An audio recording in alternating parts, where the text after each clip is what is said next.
Good evening, and welcome.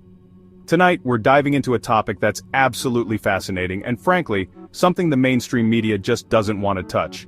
The role of faith in Donald Trump's life. Now, we all know Trump. He's a businessman, a TV personality, a fighter. But what about his spiritual side? Is there more to the story than meets the eye? We're going to look at the evidence and you can decide for yourself. You've heard Trump say it a million times, America is a nation of believers, and he's right, but what about Trump himself? Does he actually believe? Well, let's look at the facts.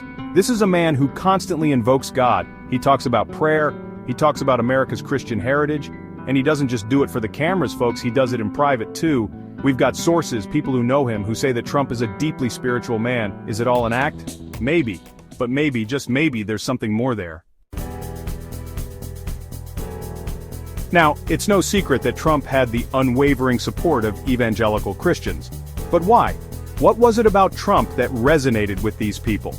Well, for one thing, he wasn't afraid to surround himself with some of the biggest names in the evangelical world. We're talking Paula White, Franklin Graham, even Kenneth Copeland. These are people who believe in miracles, folks, in the supernatural. And they saw something in Trump, they prayed over him, laid hands on him.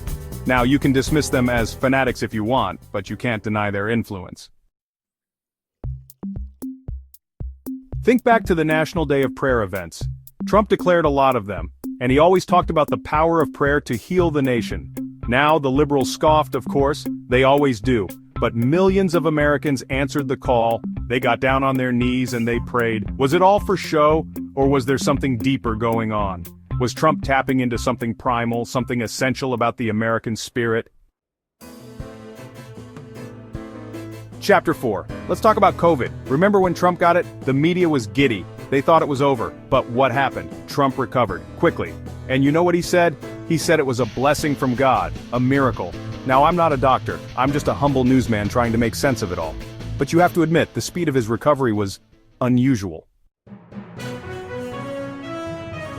Chapter 5. This is where things get really interesting. Because Trump has repeatedly suggested that he believes he was chosen by God to lead America. He even said, I guess in a way, I was chosen. And you know what? A lot of people agree with him. They see him as a modern-day King Cyrus, a flawed instrument chosen by God for a divine purpose. Is it crazy? Maybe. But is it any crazier than anything else happening in the world today?